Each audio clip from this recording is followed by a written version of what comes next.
Hello दोस्तों, आज हम 10th क्लास एनसीईआरटी एक्सरसाइज 3.3 का जो है तीसरे का जो है हम पांचवा सवाल करेंगे।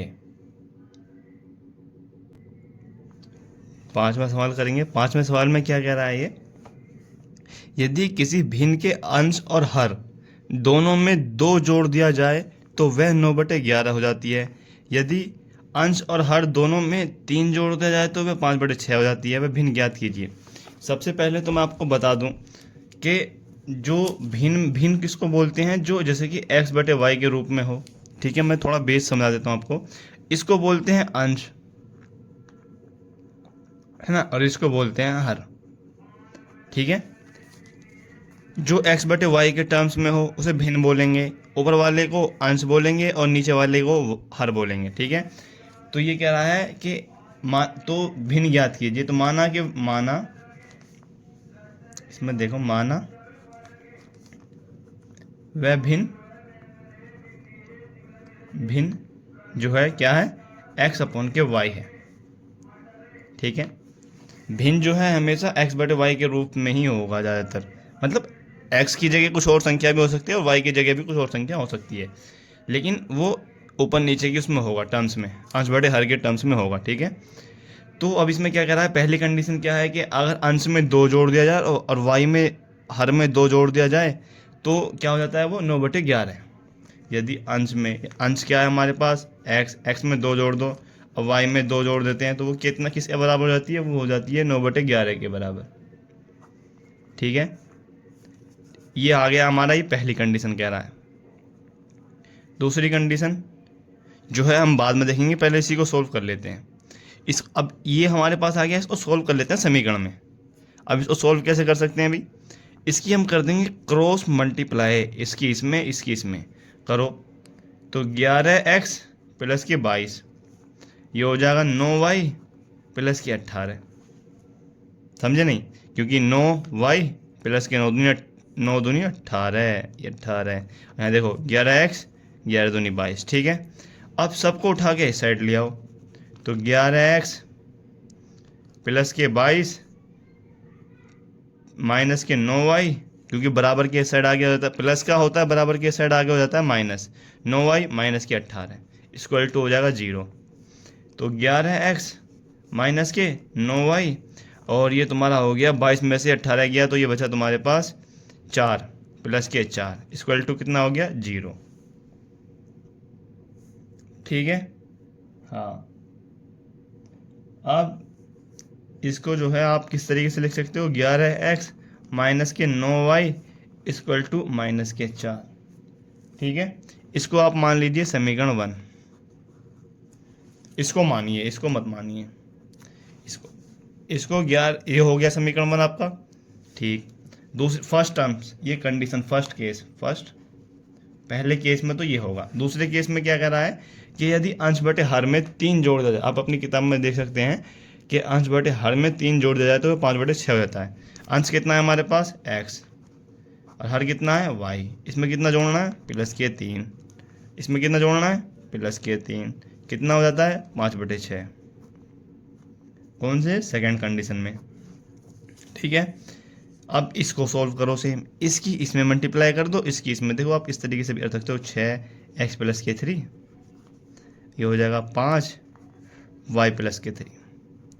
लेकिन आप बड़े क्लास में हो तो आप डायरेक्ट, मैंने यहाँ डायरेक्ट करा था ना, तो आप बड़ी क्लास में हो तो आप इस तरीके से ही करेंगे ऊपर वाले में। लेकिन यहाँ देखिए, मैं आपको छोटा टर्म में दिखा देता हूँ। यहाँ हो जाएगा 6x प्लस के 18, यहाँ हो जाएगा 5y प्लस के 15।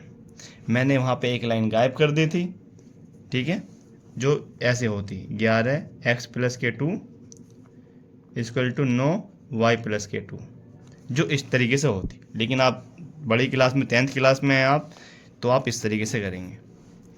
अब एक टर्म्स में ले आओ, सबको एक तरफ ले आओ तो 6x माइनस के 5y। ठीक है, 15 माइनस के 18, तो यहाँ बचेगा 6x माइनस के 5y इक्वल टू माइनस के 3।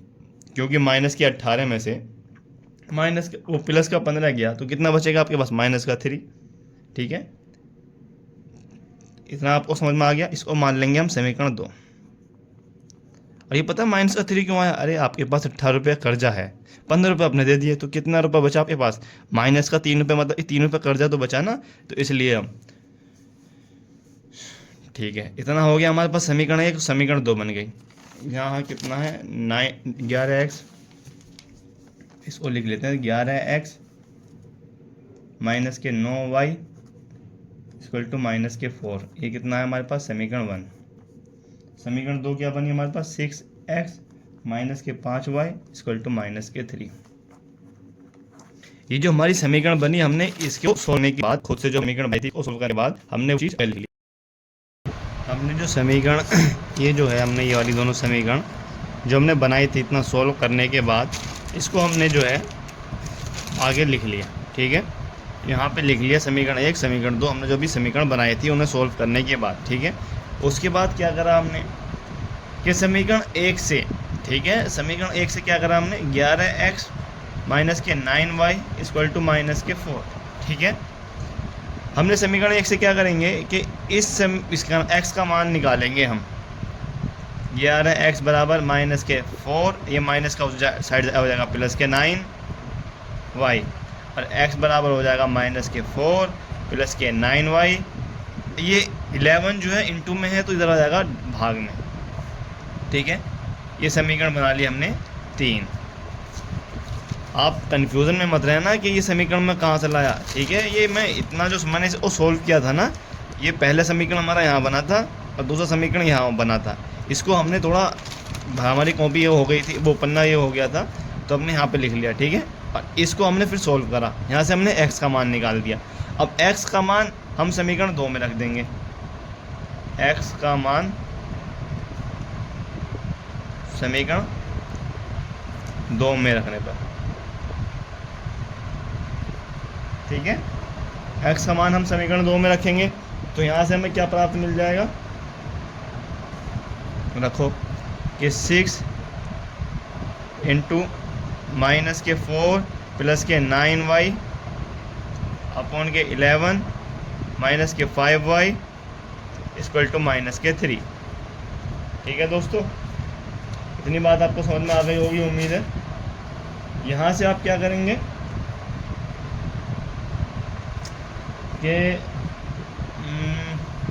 हमने x का मान x का मान नहीं निकाला है, तो देखो इससे क्या करेंगे, इससे इसमें गुणा करेंगे 6 चौक 24 तो माइनस के 24, इसकी इसमें करेंगे प्लस के 9 छिक्का 54 y अपॉन के 11।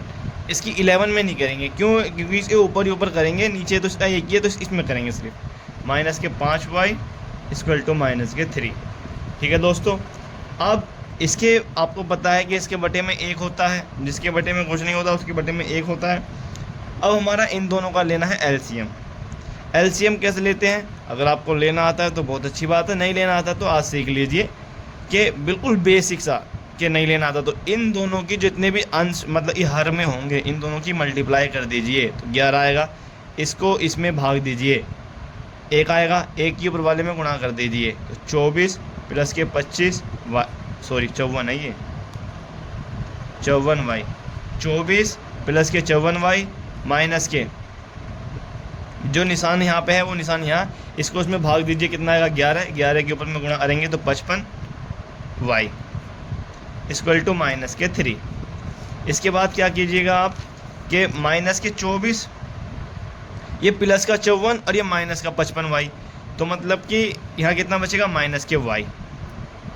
अरे आपके पास 55 रुपये का कर्जा है, 54 रुपये आपने चुका दिए तो 1 रुपया कर्जा बचा ना, तो ये हम माइनस ज़रूर लिखेंगे। और ये यहाँ पे 1 होता है, इतना मैं आपको यहाँ पे 1 होता है जो हम लिखते नहीं हैं, ये 11 उस साइड चला जाएगा तो 11 तिया 33, जो चीज़ भाग में है उधर जाएगा गुणे में हो जाएगी। ठीक है, इतनी बात आपको पता ही होगी, इतना तो मुझे आप पे उम्मीद है।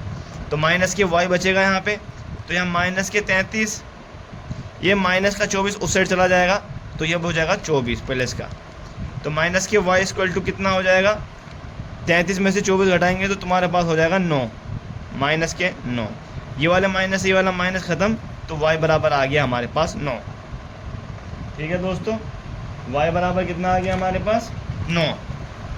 अब y का जो मान है हम समीकरण 3 में रखेंगे, ये जो हमारी समीकरण है। तो यहाँ हम क्या करेंगे, यहाँ लिख लेते हैं कि y का मान समीकरण 3 में रखने पर, और समीकरण 3 क्या है हमारे पास, समीकरण 3 है हमारे पास x इक्वल टू माइनस के 4 प्लस के 9y अपॉन के 11। ठीक है, ये हमारी क्या है समीकरण 3। और जहाँ जहाँ अब जो हमारी समीकरण 3 में जहाँ जहाँ y है वहाँ पे हम क्या करेंगे, y बराबर कितना रखेंगे, 9। ठीक है, तो यहाँ क्या करेंगे, x बराबर माइनस के 4 प्लस के 9 इंटू वाई की जगह कितना 9 अपॉन के 11। x बराबर माइनस के 4 9 निम 81 अपॉन के 11। x बराबर, अब 81 में से 4 गया तो कितना बचेगा 77, ये आ गया 11। तो x बराबर क्या हो गया 11 सत्ते 77, तो x बराबर आ गया आपके पास 7। तो y बराबर 9 और x बराबर 7, और हमने जो वो भिन्न माना था इतना तो हमें प्राप्त हो गया। अब हम यहाँ पे आ जाओ, हम माना वह भिन्न x बटे y है, तो यहाँ पे आपको क्या मिल जाएगा कि वह भिन्न, अब वो कह रहा है भिन्न ज्ञात कीजिए, तो यहाँ पे हमें क्या मिल जाएगा, वह भिन्न क्या हो जाएगा, x बटे y था माना था हमने, तो x की जगह कितना आ जाएगा 7 और y की जगह कितना आ जाएगा 9। ऐसे करके आप लिख दीजिएगा पूरा का पूरा जैसे मैंने बताया है, तो कोई आपका नंबर नहीं काट सकता।